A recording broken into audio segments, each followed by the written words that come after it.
Greetings, everyone. Hope all of you have been having an absolutely fantastic day. We're back again with more Pathfinder Wrath of the Righteous. And this time, I want to create a build that focuses on crowd control and really just allows me to shut an entire room of enemies down.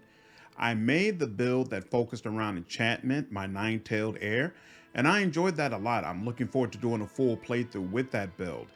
But a lot of the best enchantment spells are for single targets. Most of them do not allow you to just spread it around to 6 or 7 different enemies all in a room. And I'm hoping this build here is going to give me the power to do exactly that. Let's go ahead and dive in. So we're going to be an Arcanist, and more specifically, we're going to be a Phantasmal Mage. This should be very interesting. Phantasmal Mages lose some of the Arcanist exploits that other Arcanists would have access to, and they also lose magical supremacy, which allows an Arcanist to learn how to convert her arcane reservoir into spells and back again. In exchange for that, you gain arcane meta magic. A Phantasmal Mage loses an ability to increase caster level of the next spell using her arcane reservoir, but instead gains a number of powerful meta magic abilities at 5th, 11th, and 17th level. So what that means is some of the meta magic abilities you usually have to take feats for, like persistent or empowered or extended, instead you'll gain access to them automatically through your arcane pool. You'll be able to spend points in order to apply them as long as you're using illusion spells. And then at 20th level, you get meta magic supremacy, which reduces the cost of using these feats by 1.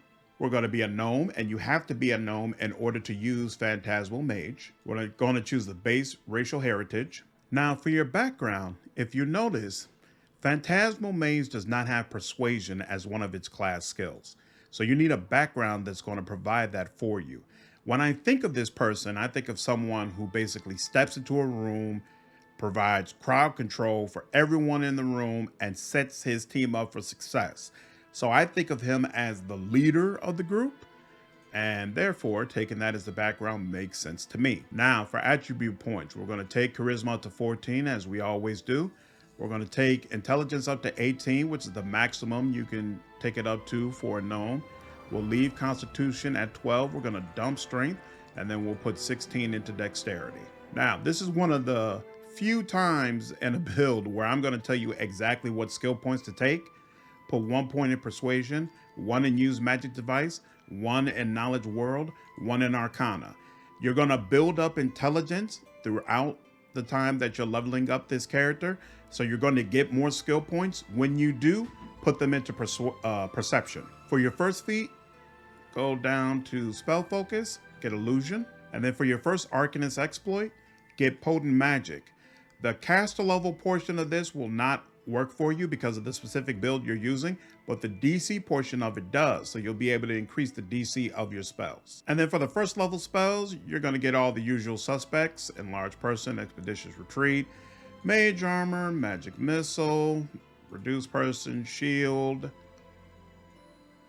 and we can grab hurricane bow, or you could get grease if you wanted to, either one. For deity, we'll grab Calistria and then be chaotic evil. Gnome is actually really cool as far as the customization options that you get, and they might include more on full release, who knows, but I definitely recommend you go through and play around with it. All right, for your level 3 feat, get spell penetration. For your level 3 Arcanist exploit, get flame arc. For your level 4 spells, get burning arc and mirror image. For your level 5 feat, get greater spell focus, illusion. For your level 5 spells, get blur and false life. For your level 6 spells, get haste and slow. For your level 7 feat, get greater spell penetration. For your level 7 Arcanist exploit, get spell resistance. For your level 7 spells, get protection from arrows communal and see invisibility communal. So it takes a while, but finally at level 8, you start getting the really good illusion spells that you can use against other enemies. So at level 8, go ahead and take Phantasmal Killer. and you might as well pick up greater invisibility. At level 9, get combat casting, and for your Arcanist exploit, get swift consume, and for your level 9 spells, get Dimension Door and False Life Greater. At level 10, grab Phantasmal Web and Stone Skin Communal. At level 11, get Skill Focus, Persuasion, and for your level 11 spells, get Animal Growth and Shadow Evocation. At level 12, get Phantasmal Putrefaction and Dispel Magic Greater. At level 13, pick up Deceitful, and for your level 13 Arcanist exploit, get Burning Flame. For your level 13 spells, get Heroism Greater and Eagle Splendor Mass. For your level 14 spells, get Ice Body and Shadow Conjuration Greater. For your level 15 feat, get Elemental Focus Fire. And for your level 15 Arcanist exploit, get Greater Spell Resistance. For your level 15 spells, get Legendary Proportions and True Seeing Communal. For your level 16 spells, get Frightful Aspect and Shadow Evocation Greater. And for your level 17 feat, get Greater Elemental Focus Fire. So now that we've went through the regular character levels, let's go ahead and walk through the mythic path. First level, you're going to take Bit of Fun. It's going to add a +3 circumstance bonus to all skill checks, while also allowing you to cast Mirror Image more. For your first mythic ability, take Full Reservoir. Instead of only gaining 3 plus half your Arcanist level Arcane points after a rest, instead you're going to gain 3 plus your full Arcanist level. For your mythic level 2 feat, pick up Spell Penetration. At mythic level 3, you get to choose what path you're going to go down, so go ahead and pick up Trickster. Then for your next mythic ability, get Enduring Spells. For your first mythic trick, get Knowledge Arcana, rank 1. Every item with an enhancement bonus that you identify has this enhancement bonus increased by 1. For your mythic level 3 spells, make sure you pick up Wand of Summon Monster 0. For your level 4 mythic feat, pick up Sorceress Reflex. You can cast the first spell after an initiative roll as a swift action if that spell is either of a first level or is at least 2 levels lower than the maximum level of spells you can cast. Then for your mythic level 4 rank 1 mythic trick, pick up Persuasion. It's going to have you automatically attempt to demoralize enemies every time combat starts. And then at mythic level 4, you also get to choose the second rank of a mythic trick. So pick up Persuasion. You're going to attempt to not only demoralize, but also paralyze enemies. And it'll be a DC of 10 plus your ranks in Persuasion. At mythic level 5, pick up Greater Enduring Spells. And for your level 1 mythic trick, get Infused Magic Device. The caster level of all abilities from magical items you use is increased by your mythic rank. And then for the final mythic feat that I can show you, go into extra mythic ability, Ascendant Element, Fire. For your mythic level 6 rank 1 mythic trick, get Knowledge World. Whenever you or anyone within 50 feet from you make a skill check other than Knowledge World, you attempt a Knowledge World check to add half your mythic rank to the original check. And then pick up Knowledge World rank 2. You have some very special dice that you will use from now on. Every time a member of your party would roll a 1 on a d20 roll, the result of the roll instead becomes 20. And for your mythic level 6 spells, make sure you pick up Phantasmal Killer and Shadow Conjuration. It's useful to have more castings of those. Okay, so let me go over the abilities real quick. I think most of my choices are pretty obvious. As I mentioned before, you pick up the Arcane Meta Magic feats. We picked up Elemental Focus Fire because we already picked up the Arcane ability that allows us to use, there we go, Burning Flame Arc. We already picked up Flame Arc, and that's going to be one of our best ways to damage enemies throughout the game. So getting Elemental Focus and Great Elemental Focus Fire works, because first we crowd control everybody, but then at some point, hopefully the entire room is crowd controlled, and then you're going to be in a position of helping your team to take out whoever is remaining. We picked up a lot of buff spells, so we get Enduring Spells and Greater Enduring Spells to ensure that those last longer. And then we pick specific mythic tricks to try to get to the rank 2 versions that will really give us some powerful abilities, like being able to paralyze entire rooms and change any ones that are rolled into 20. Standard feats for spellcasters. Of course, we're going to get spell focus and greater spell focus illusion, spell penetration and greater spell penetration, along with the mythic version of spell penetration. All helps to ensure that our spells are able to cut through enemy defenses. We picked up deceitful and skill focus persuasion because in most builds that rely on persuasion to do crowd control, you would have access to dreadful carnage and some of the other abilities that take advantage of strength, and you would want a high strength build. But of course, we don't have that ability here. So we take a couple of additional feats to pump up our persuasion more and ensure that we're putting ourselves in a position to at least be able to shake enemies if we don't flat out paralyze them. So in this, for this particular character, you would want to make sure the party members you put around him have access to sneak attack, and for any melee members, you would definitely want to make sure they have shattered defenses because they should be surrounded by enemies who are shaken all the time. Of course, we took Gnome because that's a requirement to be a Phantasmal Mage. Also note they get Gnome Magic, which gives you a +1 to the DC of any saving throws against illusion spells that are cast. So all of this together, to me, it makes sense. Now let's go into the spell book. Arcanists work a little bit differently when it comes to spells compared to other casters that you can use. So you don't have to do anything special with the Trickster book. It just works the way it is. But with Arcanist, you'll notice that I don't have multiple entries of each spell, right? Even though there are slots. So basically for each slot you have, you will put the spell into it that you want to be able to use once. Any spells that are not directly slotted in here, you are not going to be able to use. And then once you look at your actual character, for example, level 1, you'll see that I have 7 uses of the spells for that particular slot. And then all the other ones have 0. The ones that have 5 on them, those are my Trickster spells that I've picked up. And so that's the way it works at every level. Basically, I'll have 6 uses of this spell, and it's a shared pool. So if I click on false life, all of them are going to be reduced down to 5. So that's why I didn't pick up abundant casting or improved abundant casting, because as an Arcanist, it does help you in the sense that it gives you more slots to be able to use.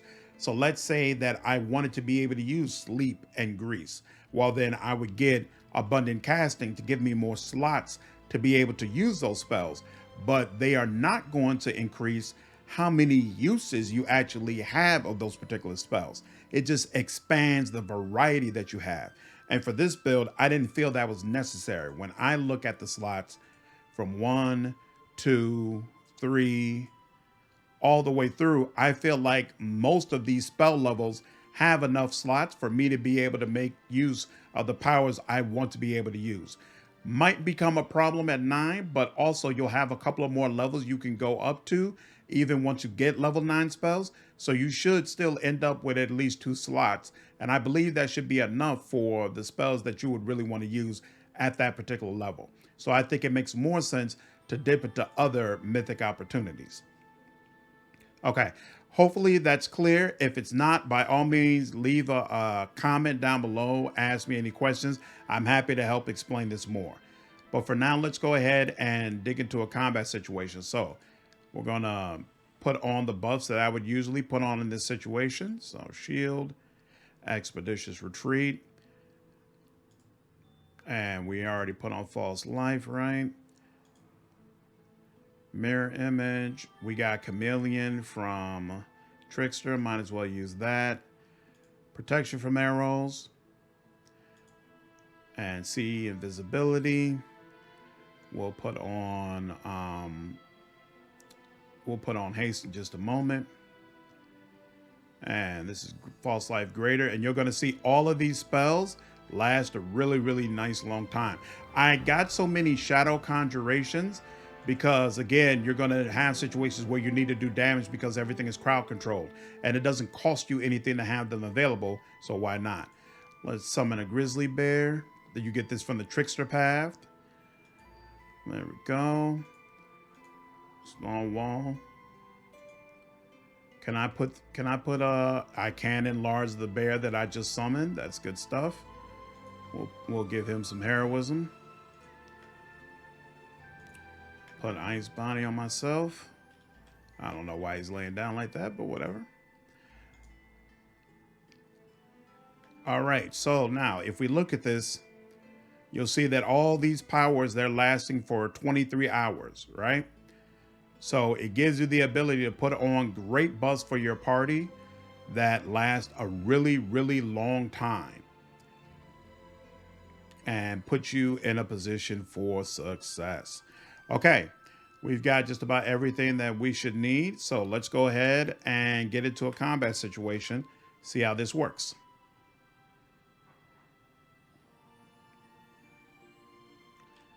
Okay, combat is started. And you can see that 4 people are shaken. And it looks like at least one of them, this guy looks like he's paralyzed. Let's check. Yep, he's paralyzed for 12 seconds.